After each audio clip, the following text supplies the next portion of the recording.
it can ignite, and all you gotta do is bring the light, 'cause a new light shine, 'cause a new light shine. Shalom, everyone. Welcome back to the Light Lab podcast. My name is Eliana Light, and I am here with our dear friends, Cantor Ellen Dreskin.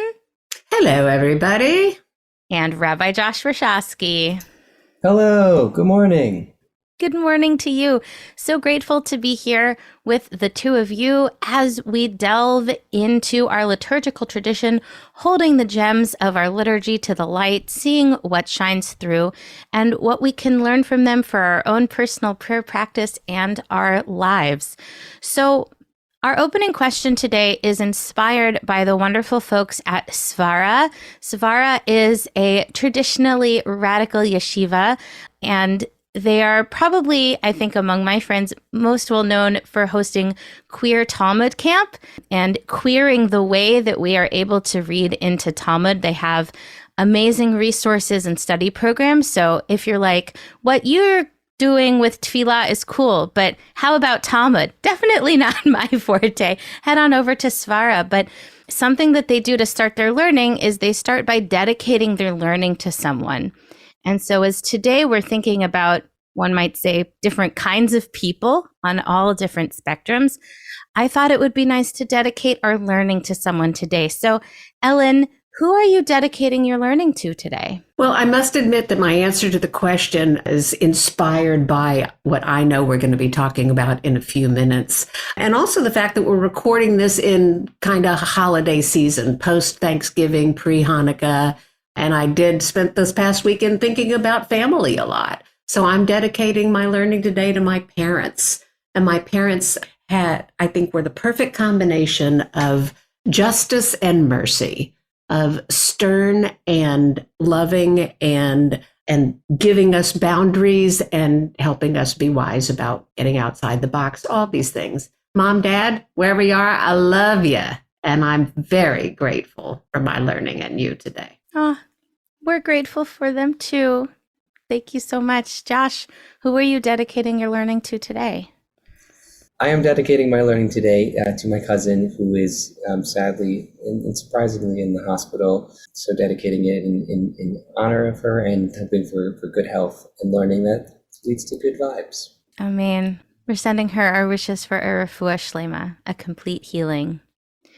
Today I'm thinking about my friend and mentor, Kathy Berkowitz.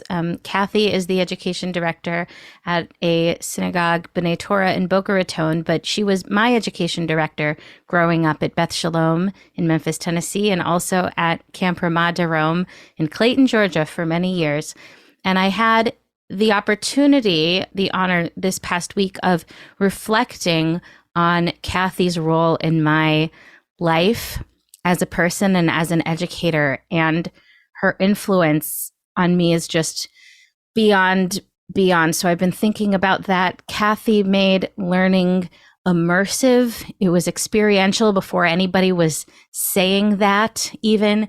It was deep, it was joyous, and she taught me how to teach prayer and how to talk about prayer in a way that is deep and joyous and meaningful, because Kathy herself is just a ray of light and is the closest I can think of to a tzaddik, a righteous person, or a chassid, a person of loving kindness. And I learned so much, not just about teaching, but about being a loving and caring person from Kathy. And so I don't know if you're listening to this, but Kathy, I'm dedicating my learning today to you. Thank you. Friends, it's really great to be back together on our Amidah journey. It seems like it has been a long time. So, Josh, would you like to recap where we've been so far? We have certainly been on a journey, and it's a journey that's taken us a while to get through, which I think is actually nice, given that this is a prayer that we're supposed to be saying 3 times a day. So it's nice to be able to continue to reflect on it and continue to expand our journey and learn more every single time we make our way through. All these different blessings, every single one has its own theme. And so we've been making our way through 1, sometimes 2 at a time. We began all the way in the very beginning, as one does, with our ancestors, bringing them into our prayers, harnessing their goodness, harnessing their power of prayer, also speaking out to God of power who has control, who might be able to help us in various different situations, expressing that divinity's holiness was our next step on the journey.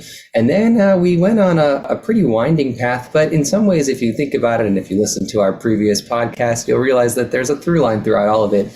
We went into a blessing about knowledge, which led us into a blessing about repentance. Once you understand what you're doing, it's easy to see the flaws in your own actions and try and figure out a way to get better.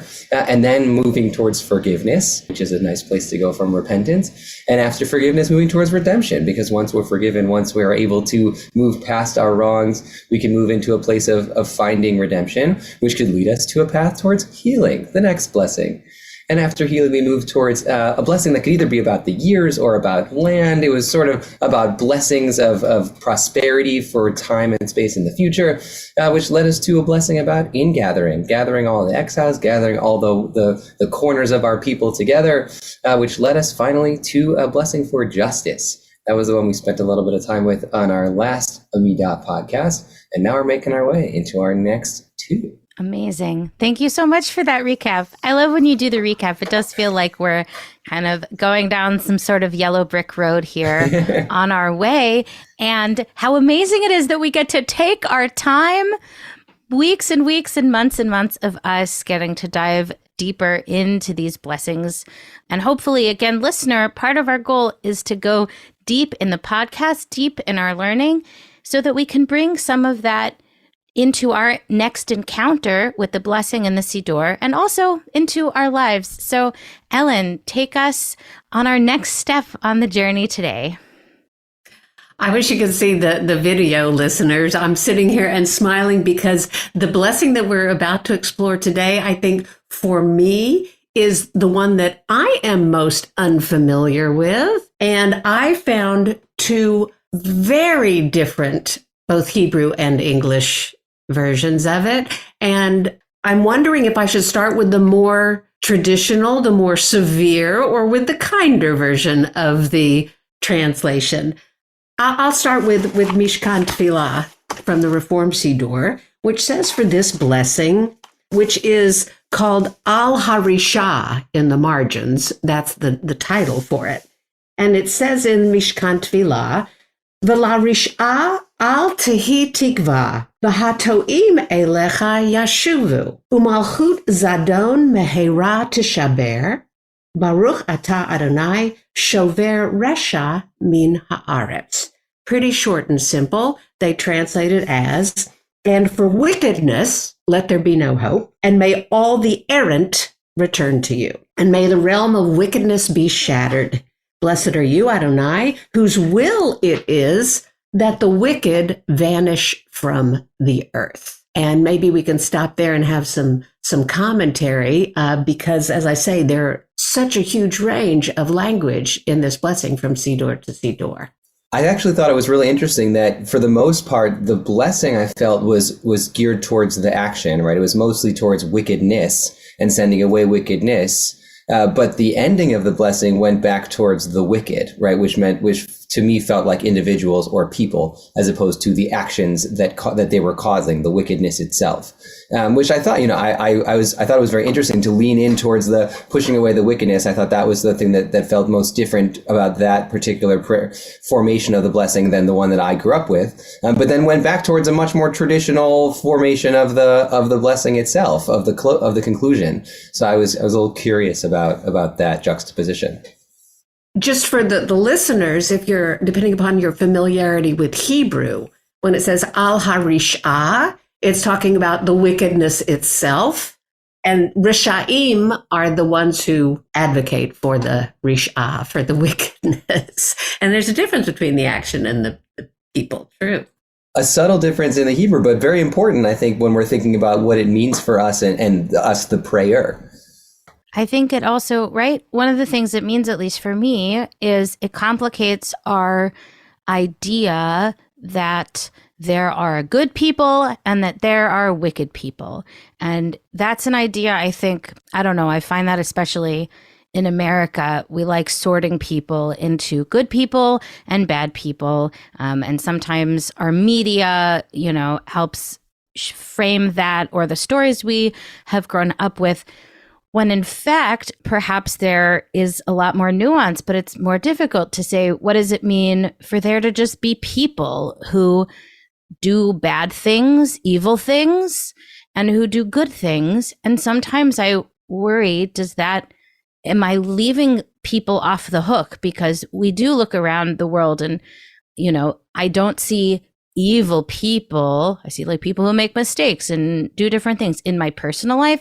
But looking around the world today, there is a lot of evil, right? What does it mean to confront real wickedness and real wicked people while remembering that for the most part, right? Can it work for everybody, say, this nuance? Or is there room for that? Yes, there are people that are evil. That's what we do with that. In my looking at different translations for this blessing, I felt sometimes like I was back in Yom Kippur, where I feel like we have all these synonyms for different ways in which we can err or sin or miss the mark or transgress or this or that or the other, that there's so many different varieties of wickedness depending upon the Hebrew that you read. And here we have rish'ah, which is a certain kind of wickedness. And then in the second line we have hatoim, that was translated as errant, but that's more like I kind of strayed a little bit and made a mistake. If I'm to'eh, I'm mistaken. And then in the next one, malchut zadon, a reign of zadon. I looked up zadon in the dictionary. Zadon is intentional. Zadon is malice, malice aforethought. And then we have resha again at the end. But in other longer versions of this blessing, there are even more ways to be evil. And I'm happy to share a few of those I got in another siddur right here. I'm excited to get into the traditional version of the text because there are a few translations here that also show some discomfort by kind of softening the language a little bit. So yeah, let's get into it. I went to my Kabbalistic siddur because I was really interested in what it might have to say, which in the commentary already says that we're trying to remove all forms of negativity from our environment, whether it's negative people or negative situations. They also throw into this the angel of death. I mean, anything that can be considered negative is included in this blessing. But check out this text. Laminim v'lamalshinim al tehi tikva. V'chol hazedim karega yovedu. V'chol oivecha v'chol son'echa mehera yikaretu. Umalchut harisha mehera te'aker. Uteshaber, utechalem, utachni'em, bimhera b'yamenu. Baruch atah Adonai, shover oivim umachnia zedim. Really different. Translated as, for the heretics and the informers, let there be no hope. Let all the wicked perish in an instant, and may all your foes and all your haters be speedily cut down. And as for evil government, may you quickly uproot and smash it, and may you destroy and humble it speedily in our days. Blessed are you, Adonai, who smashes foes and humbles the wicked. Very different than the mood of the, may wickedness, disappear from the earth kind of attitude.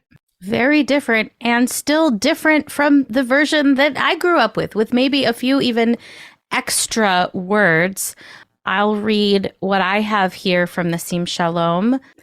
Vela malshinim al tehi tikva, v'chol harish'a kerega toved, v'chol oivecha mehera yekaretu, v'hazedim mehera te'aker, uteshaber, utemager, V'tachnia bimhera v'yamenu, Baruch atah Adonai, shover oivim umachnia zedim. I'm going to read the translation in the Sim Shalom Siddur, and then I want to read the one from my People's Prayer Book, and we can listen for the differences. Frustrate the hopes of all those who malign us. Let all evil very soon disappear. Let all your enemies soon be destroyed. May you quickly uproot and crush the arrogant. May you subdue and humble them in our time. Praised are you, Lord, who humbles the arrogant. Which is a little bit different than the translation that we have over here. May there be no hope for slanderers. I know every time I read it, I end up feeling kind of fiery, right? I think maybe we're slipping into fiery preacher talk here. Okay. May there be no hope for slanderers, and may all wickedness instantly perish, and may all your enemies quickly be destroyed. May you quickly uproot, smash, destroy, and humble the insolent quickly in our day. Blessed are you, Adonai, who smashes his enemies and humbles the insolent. So even using the same traditional language, especially on that Chatimah, the ending blessing there, Sim Shalom takes out the smashing. Sim Shalom takes out the smashing of the enemies part, even showing some discomfort with the language, even though they kept the Hebrew in there. Eliana, maybe you can tell us a little bit. I mean, it must be something about when this prayer was written into the Amidah. There must be some historical context as to this. Right. So you might have heard us at different points, or even back at the beginning of this, call the Amidah the Shmona Esrei. That means the 18 blessings. But there's actually 19. And we have good reason to believe that this was the added one. This is the one that came in the latest. According to our good friend, My People's prayer book, that points out that this isn't a blessing. This is the opposite of a blessing. They say it's not a benediction, but a malediction, wishing bad things to happen to a group of people, that it was kind of commissioned by Rabban Gamliel in Yavne around, they say, 90 of the Common Era, and was written by Shmuel HaKatan, Samuel the Younger. I don't know much about that guy, but we can think about historically what was going on in this era. There had just been a devastating war with Rome, the tremors of which were still being very clearly felt in the destruction of the temple. There were Jews that were leaving the fold and becoming Christian, which was new and exciting, new at the time and exciting at the time. And there were also Jews that were becoming Christian. And this was a difficult and challenging time. And maybe we can have some empathy. I think about this a lot with the Aleinu also, which we haven't done an episode on, but we will eventually. The Aleinu also has some very harsh language that people across the centuries have been uncomfortable with to varying degrees. And it was written during the Middle Ages, not the best time for Jews. So what does it mean to have empathy and understanding for our ancestors who were wishing death and destruction on our enemies, and also recognize that that might not be the way that we want to go or the way we want to say it? I think, all this information I think is fascinating and really, sheds a lot of light on what this blessing is trying to say. And I think also on some of the differences in the text that we're finding, if we think about, who has the power in this particular situation. And the biggest difference that I was hearing in some of the translations that from the Kabbalistic Siddur and from Mishkan Tefillah to the My People's Prayer Book and the conservative Siddur was the fact that in the third or fourth line, whatever it is, it says either Malchut Zadon or Zadim, whether it's the arrogant or malicious kingdom or whether it's arrogant or malicious people. And I wonder, I'm not exactly sure which one maybe came first or which one was at that time. I think often what the Jews of that time were doing when they were writing some of these prayers is they tried to cryptically refer to the government. So maybe they would have said Zadim as opposed to saying Malchut Zadon, and then we became much more clear with it later on because we wanted to clarify who we were actually talking about. But I think, often they were like Roman informers or officers that would stop by the synagogues and check in to see what the Jews were saying, which is why a line was taken out of the Aleinu that was a more explicit reference to some of those governments. The same thing with adding in various different prayers in the Musaf Amidah that was added for a variety of different Jewish communities. The Shema is said again Musaf, in the Kedusha, because the Roman officers would stop by the synagogues in the morning, and they had banned the Jews from saying the Shema. And so, but those officers would leave by the time Musaf came around because the services were so long. And so the Jews could then add the Shema back in the Musaf Kedusha. That's why it got placed back in there, so they could say that benediction again later when there wasn't somebody who was watching them. So I think, it's interesting to think about who they were feeling was in power and whether or not they felt like they were being watched to see what they could say in any given moment of prayer. I think it's interesting. I'm hearing today's culture loud and clear right now, for better or worse, and without making any judgments about which side of various political arguments people might fall on. But to understand, this word that is missing from Mishkan Tefillah but appears everywhere else is this malshinim, which has the word lashon in it, language. And it speaks very specifically about the power of words to sway a society, to advocate for one side or another, evil or good, using one's language. And it also, and it goes from the malshinim, the ones who speak evil or who use words maliciously, to all the way up to the top, to malchut, to the reign of whatever the government or the reign or the rule is. It seems to me to take it from all the way from individual up to now, and to really think about the words that we use, and to challenge us as to what is our emotion with people who feel differently than we do, people who are, as to quote the movie The American President, who are arguing at the top of their lungs, advocating for everything which we at the top of our lungs would advocate for just as vociferously on the other side. And what is our understanding? What is our compassion, Eliana? How do we feel in our own time about what's going on? I wanted to comment also on the difference between Malchut Zadon and Zadim.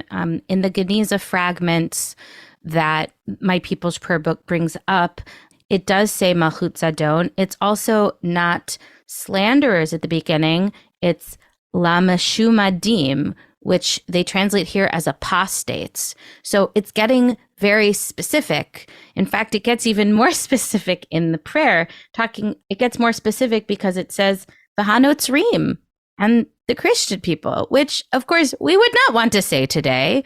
We can have empathy for our ancestors who were dealing with this. And also, speaking of high holiday liturgy, which I think you brought up, Ellen, with all of the different synonyms, this one says, Yimachu misefer hachayim, right? May they not be written in the book of life, which is also interesting. I know, that hurts, but also that we think of maybe the book of life as something that is offered to everybody, hypothetically. But if we have an issue with that as our core metaphor, right, for who lives or who dies, what do we do with that here?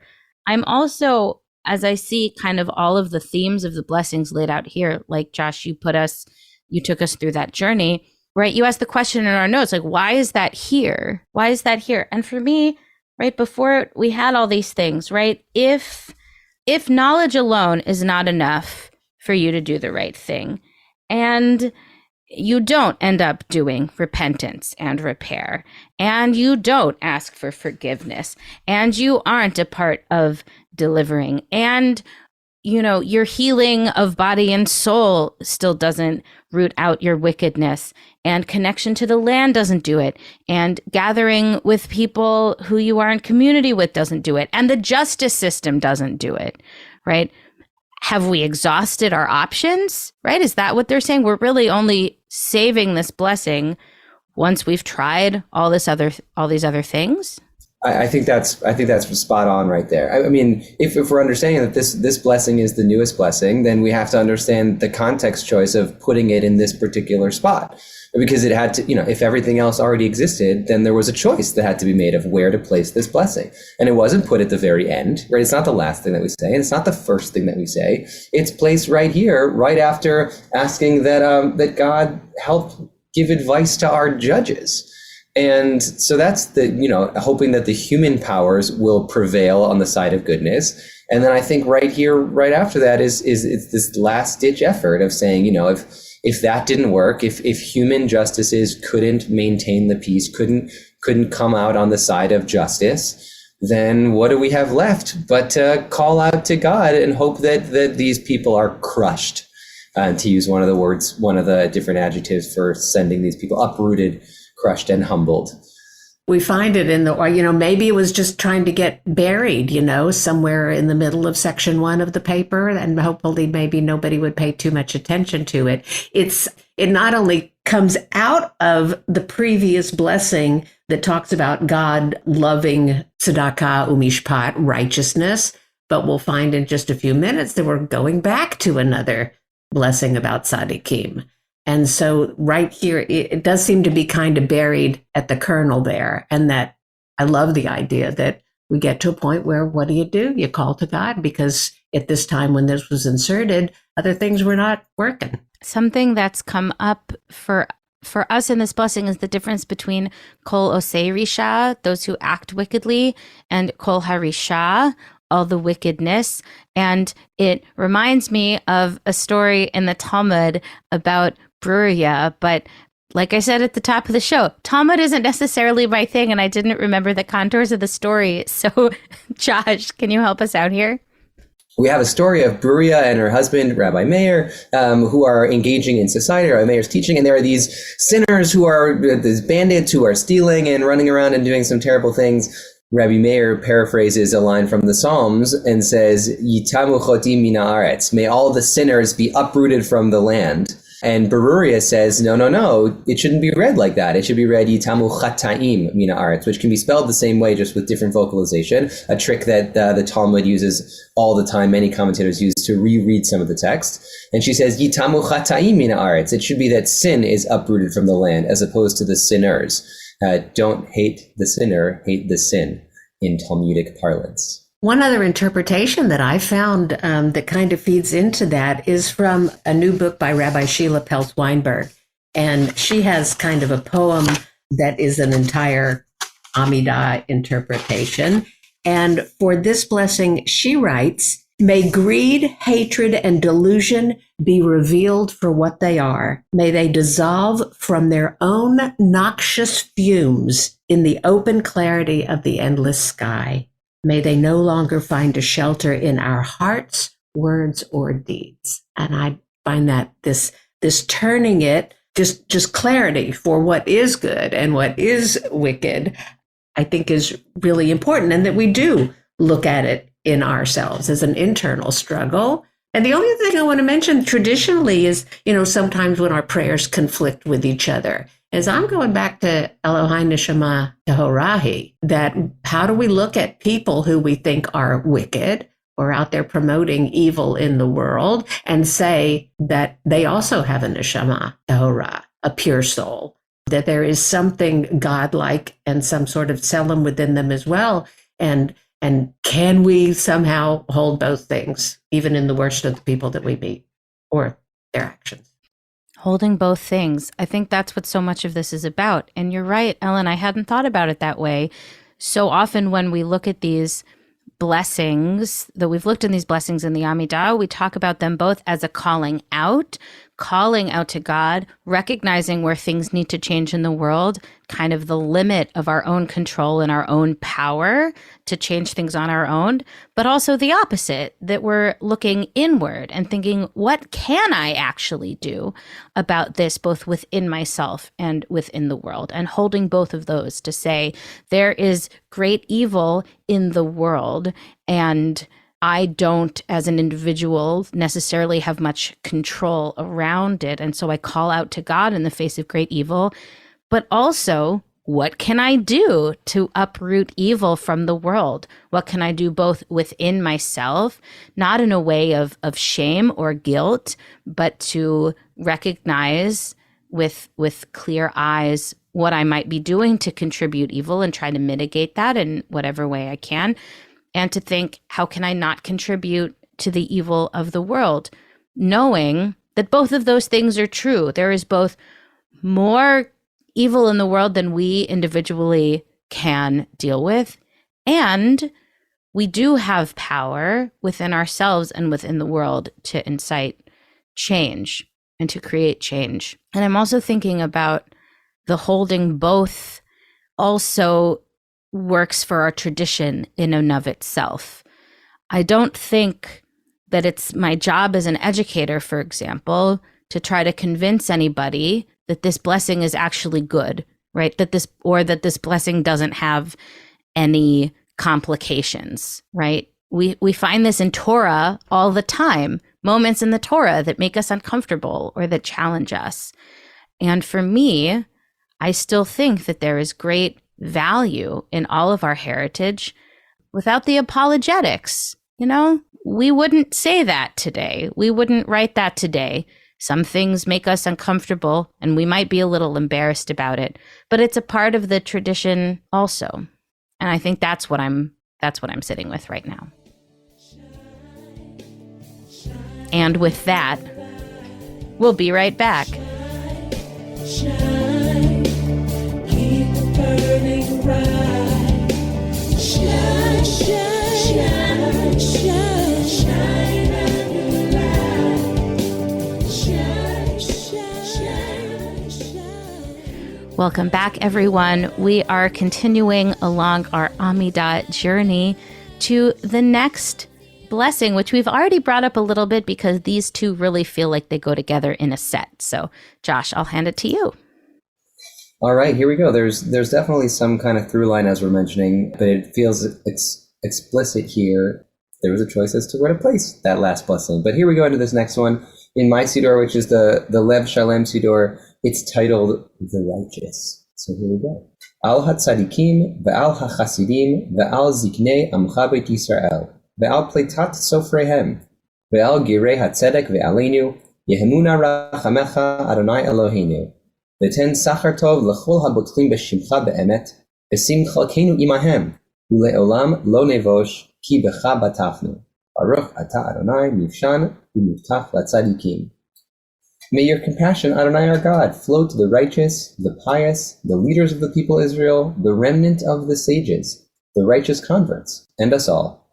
May all those who trust in your name be truly rewarded, and may our share be among them, so that we never be shamed for trusting in you. Baruch Ata Adonai, promise and support of the righteous. And we know this when we see. Helen, I'm wondering if there's any difference in the Mishkan Tefillah for this one, which is certainly more of a positive flip side to the last blessing. There's slight differences, but most of it is the same. I'll just read it to you. They Al HaTzadikim v'al HaChasidim v'al Ziknei Amcha Beit Yisrael. So the she'erit is missing from another translation or another text I took. V'al Gerei HaTzedek v'aleinu. So most of it is pretty the same. It says in the English, toward the righteous, toward the pious, toward the leaders of your people Israel, toward those who choose sincerely to be Jews, and toward us all, may your tender mercies be stirred. Adonai, grant a good reward to all who trust in your name and number us among them. Blessed is Adonai, the staff and the stay of the righteous. Some of the language I remember from the Old Union prayer book, the staff and the stay of the righteous. Phrases like that remain. I love them. I love it too. The staff and the stay. That I don't totally know what that means, but it sounds good. The staff and the stay. I'm also, you said, Ellen, the phrase tender mercies, and in the Sim Shalom Siddur, kind of the older conservative prayer book, that's how it begins. Let your tender mercies be stirred for the righteous, which is really quite an image. This image of God, of having the capacity for judgment and the capacity for mercy, which we've talked about before, and asking for the capacity of mercy to win out here. I also think it's really, go ahead, Ellen. I was just going to say that Kabbalistically, things have to start from below and then they kind of shimmer up in order to cause things to shimmer down. I mean, obviously the metaphors are just metaphors. It's not vertical. But this idea that with our prayers, we awaken the mercy above, with our feelings of mercy. So it starts with us shimmering below, causes shimmering in the heavens or in the infinity. I know, we're all kind of wiggling on our boxes now because I like the idea of shimmering below and causing shimmering above. I absolutely love that. I'm also wondering if we can talk about the different categories of people that they have here and the different ways that we have translated the different categories, right? What's the difference between the tzaddikim, translated in most of our places, I think, the righteous, and the chasidim, the pious, or maybe going on with chesed, those of loving kindness, the elders of Israel, and the remnant of the sages, Sofrehem, and Gerei HaTzedek, which I think to me is the most interesting one and is translated in lots of different places. And in Isaac Mayer Weiss's 1857 version of his Minhag America Siddur, that part is totally gone. There is no Gerei HaTzedek in the book. So what do we think about all these different groups and categories of people here? I know that a ger is considered a convert or a stranger or someone who chooses Judaism, perhaps. And in the Mishkan Tefillah, when it says toward those who choose sincerely to be Jews. But I'm trying to think grammatically, and hope listeners, if you know more about Hebrew grammar, which I'm sure many do than I do, please chime in on this one. Gerei Tzedek as smichut sounds to me like strangers to Tzedek, Gerei Tzedek, or stranger or foreigners of what we might consider it. So, maybe someone who's not yet arrived to a position of righteous, or even people who don't think about it. I'm a stranger to that world, but I can also be chassid. I can also be a good person. It doesn't mean I'm bad. It just means that this isn't where I'm at yet, or it's still foreign to me. I kind of like that compassionate view of it. I'm just making it up, but it occurred to me. That feels really hopeful, and I like it. I especially like it in contrast to the blessing that we just came from, right? This one, the Gerei HaTzedek, feels to be the most clear combatant to the Mishumadim, which isn't even in most of our modern versions of the site, but the apostates, right? This is the opposite of the apostate, is like somebody who's coming towards Judaism from a place of righteousness, from a place of hope, from a place of lifting everyone else up. It feels like it's the key direct fix for these problem makers of the past blessing. Well, I also think that, the fact that we're sort of, the category at the very end is Aleinu, that we're sort of tacked on at the end, hoping to sort of draw some of that shimmering from all those other people, getting the scraps of the shimmers to be latched onto all those. I think in some ways that's exactly what in the medieval times, or the times when the Hasidim were around, that's what all the Hasidim were trying to do to their tzaddik, right? They're trying to latch on and get some of that righteousness, get some of that closeness to God, get some of that dveikut, that like holy glue that is holding those people to God. And we're trying to connect with those people also. I love that. In My People's Prayer book, Mark Brettler calls that the theology of riding the coattails of the righteous, which I think is an interesting way of putting it. But it also, for me, is echoing back to the first blessing in the Amidah, in which we're saying we are calling upon the merits of Abraham, Isaac, and Jacob, and Sarah, Rebecca, and Rachel, and Leah, before we even delve into the Amidah, to tack our coattails onto them, right? To say, in a theological way, maybe if this sits with you, right, which I think we see in our Siddur a lot. If you loved them, God, you had a great relationship with them. Well, we are of them, so have a great relationship with us.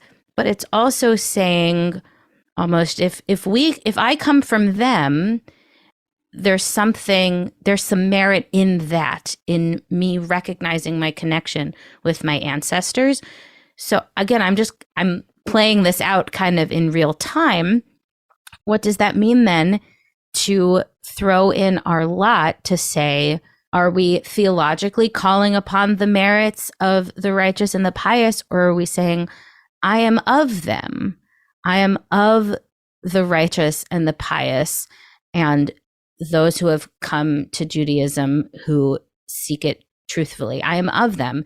So there is something of them also in me, even if I'm not totally seeing myself as a 100% tzaddik, righteous person, or 100% a chassid, a pious person, because perhaps 100% those people don't exist anyway. Yeah, Ellen?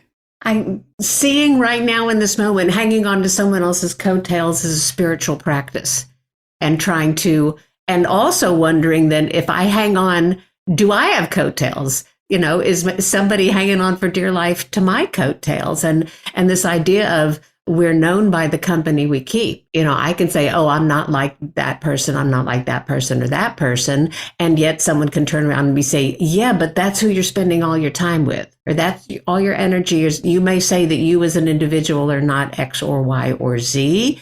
And yet I know that it's who I hang with and who I'm comfortable with. And so may I be hanging out, God, please, with the right folks. Or I don't need to ask God for that. I need to make those choices on my own to be hanging out with the right folks in order that there's some good coattails to be hanging on to.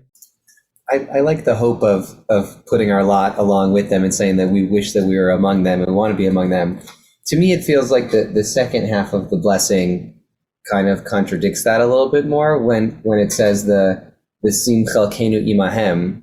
It feels to me like we're separating ourselves from those people, right? And let my lot be like all those people, especially let my lot be like all those people who are trusting l'chol habotzlim b'shimcha be'emet, to all those who truly trust in your name.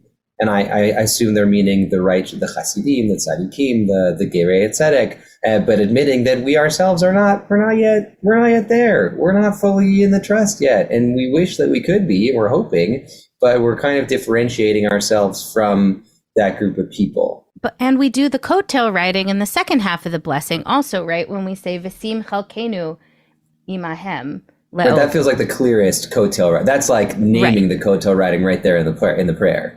Right. But right, like you just pointed out, if we're coattail riding, we are distinguishing between me who is saying the prayer and all of those people. But right, that means, really, I think, if we're all saying the same blessing, we're all saying the same blessing as if we are not in any of those categories. Somebody needs to be, right? Somebody needs to be in the categories, or why are they not there? That means even someone who might be an actual tzaddik, an actual righteous person, which Abu Draham, the 14th century Spanish commentator, says that there isn't actually these days anybody who's an actual tzaddik. But everybody's saying the prayer as if they're not that, which is just an interesting thing to think about. Is that part of the humility exercise to say, I'm throwing in my lot with all these great people, but it's not me. I think there's totally something there. I love the idea of thinking that we're all saying the same prayer, and somebody's got to be in that category, even though we're clearly saying that we're out of that category. And to me, it brings us back to these same words that we say right before the Shema, right? In a slightly different form, but we use almost exactly the same language in the Ahava Rabbah prayer, where we say, V'yached levavenu le'ahava u'yira et shemecha, right? Enjoin or gather our hearts together to love and fear your name. The lo nevos le'olam va'ed, and we'll never be ashamed forever. Ki b'shem kodshecha hagadol v'hanara batafnu, because we trust in your great name. And I wonder if there's a way for that's the mantra of like, I'm gonna trust, please help me gather my heart towards you. I'm gonna trust and gather into your name. I'm gonna have this great belief, and then I'm gonna say the Shema. And the idea is, hopefully, some of us through saying the Shema are gonna get to that dveikut, that dabek levavenu b'mitzvotecha, like hold me with that holy glue to your commandments. And if there's enough people that are there, maybe they can take the rest of us along, and that's where all of us get connected in the blessing and the Amidah, right? There's some sort of through line that comes from those words the first time we say it to when we say it in our personal Amidah later on in the service. I think I just have to repeat the line, hold me with that holy glue to your commandments, because that was a winner. I'm going to write that one down. This idea also that we need to be constantly looking at ourselves, and in the previous blessing / curse, whatever we choose to call it, it mentioned laying low those who forget that aspect of humility. That when we begin to think that we are the rulers, we are the ones who know the right thing, etc., that's when we get ourselves into trouble. And so this is calling us back to, I'm going to guess it's the tradition in Buddhism that if anyone says that they are Buddha, that you should, that's the first sign that they're not. And I think that we have the same kind of tradition, that anyone who stands up and says, look what a tzaddik I am, look what a chassid I am, you should run in the other direction, because they've lost that humility. And so this constant idea of, I'm always a work in process. I'm not there yet. And there are always people that I can look to say, here's the path, that here's where I ought to be going. Here's whose coattails I want to be hanging on to. And you never know. You never know who's around you, and you never know. All you're asking here is, not all, but for really good guidance as to perhaps whose coattails ought I be hanging on to. I really love that idea, Ellen. For me, it's bringing up the kind of balance, right? That two notes in the different pockets, in the different sides, right? From Reb Simcha Bunim, that one note says, I am but dust and ashes, and the other note says, the whole world was created for me. It reminds me of that story because it is both humbling. I am not in these categories, but also I'm on the list. Like, I'm amongst the categories. I know sometimes for me personally, it's easy for me to fall into a trap of, well, what it means to be humble is to not think of myself as great at all, and to never be proud of the things that I do, and to never share them. But I'm on the list with all these people, right? I'm on the list at the party. I get to go into the party with the tzaddikim and the chasidim. So it's not just it's about humbling ourselves, but also recognizing that there's something, that there is that pure soul within us, that we all have the capacity for goodness, and to not lower ourselves too much. To me, practically, this blessing is also having us notice that there are who we may see as righteous people, generous people, good people who aren't doing the best in their life, right? There's a book, When Bad Things Happen to Good People, and it's phrased as when, because we know that those things happen. And this blessing saying, it would be great if we lived in a world where automatically the people who are doing the most good in the world would prosper the most. And yet we recognize that that isn't the world that we live in. And what do we do with that? How can we, in the little ways or the big ways that we can, that we do have control over the situation when we do, how can we help the righteous prosper and the righteousness that's within each of us? I think this idea that you just said, that righteousness is within each of us, is really important to remember. That at times when we look outwardly and we can't find it, then I think this blessing points to the trust and the hope. And we go back to the Malshinim, and the first line of that prayer says, take away their hope. We want to feel hopeful. We want those who would be against us or would be evil in the world to be hopeless, because that'll make you give up. That'll make you just go home if there's no hope. So take away their hope. You don't have to kill them or anything. Take away their hope. And here, let us trust, please, that if we really go to our inner core, let's phrase it differently, if we really go to God, then we're going to find at our inner core the strength that we need, the support that we need in order to go forward, in spite perhaps of what's going on in the world around us. So beautiful, Ellen. And with that, we'll be right back. Shine, keep burning bright. Shine, shine, shine, shine, shine and light. Shine, shine, shine, shine. Welcome back, everyone.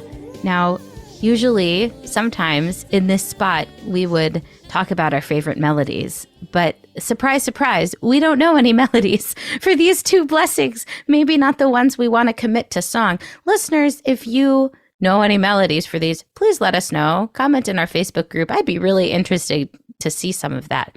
But in lieu of melodies, we have the great honor of being led in a practice by Ellen. There's a little bit of context for this, a Jewish idea of Lamed Vavniks, that Lamed Vav is the numerical value 36 in the world. The idea that there are 36 truly righteous people, 36 tzaddikim in the world at any given moment, and for the sake of these 36 individuals, the world continues to exist. The trick is that nobody knows who they are. Even if it's you or me, even if it was me, I don't know that I'm one of them. But there's always 36, and we can always hope.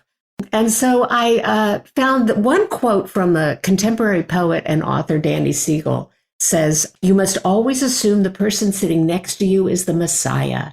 Then you will come to weigh your words and watch your hands. And if they choose not to reveal themselves in your lifetime, it will not matter." So I invite you to take a comfortable seat. If you're comfortable closing your eyes, that's fine. And if you're not, just find a place, a pleasant place to put your gaze. And I share with you an anonymous meditation poem, but it's called The Person Next to You. And I would add, so this is the person next to you at a meeting, in a subway, around the dinner table. Picture yourself in any situation with others. And the poet says, look around you. Who are the people sitting next to you? The people next to you are the greatest miracles you will ever meet at this moment, and the greatest mysteries. The people next to you have an inexhaustible reservoir of possibilities, which have only been partially touched. The people next to you are a unique universe of experience, seething with necessity and possibility, dread and desire, smiles and frowns, laughter and tears, fears and hopes, all struggling to find expression. The people next to you are surging to become something, to arrive at some destination, to have a story and a song, to be known and to know. The people next to you believe in something, stand for something, count for something, labor for something, wait for something, wait for something, run from something, run towards something. The people next to you are more than any description, more than any explanation, and more, much, much more. The people next to you are searching for meaning, for inner peace, for self-esteem, for something they already have. They just have to realize it. The people next to you have problems and fears, just like you, are often undecided, but are endowed with great toughness in the face of adversity and are able to survive the most unbelievable difficulties and challenges. The people next to you are combinations of people met during all of their lifetimes. The people next to you have something they can do better than anyone else in the world, have strengths they do not even recognize, need to talk to you about those abilities, need you to listen, but do they dare speak them to you? The people next to you need a friend, want to be a friend, can comfort you, care for you, understand you, and love you. Isn't that what you want? It's what they want. The people next to you are special human beings, and so are you. You will want to get to know these people. May we be the kind of people that you want to get to know. And may we always be looking for the healthy, nourishing, holy coattails on which to hang. Amen. Wow. Thank you so much, Ellen, for that beautiful poem and practice. So grateful to both of you that you get to be the people next to me. I'm so grateful. So grateful that even though my internet cut out right before Ellen ended her poem, that our amazing editor, Christy, could put it all together in post. What a blessing. Thank you, Christy. Our show notes are by Yafa Englander. Please check them out. It's an amazing learning tool. Our theme song is A New Light by me. You can join our new Facebook group to connect about this episode and connect about all things prayer, liturgy, and tefillah education. You can become a member and support the show. You can follow us on social media, and all of those links can be found in the description of this episode. Thank you so much for joining us in the Light Lab, and we'll see you soon. ואני אזכה כולנו, והי רע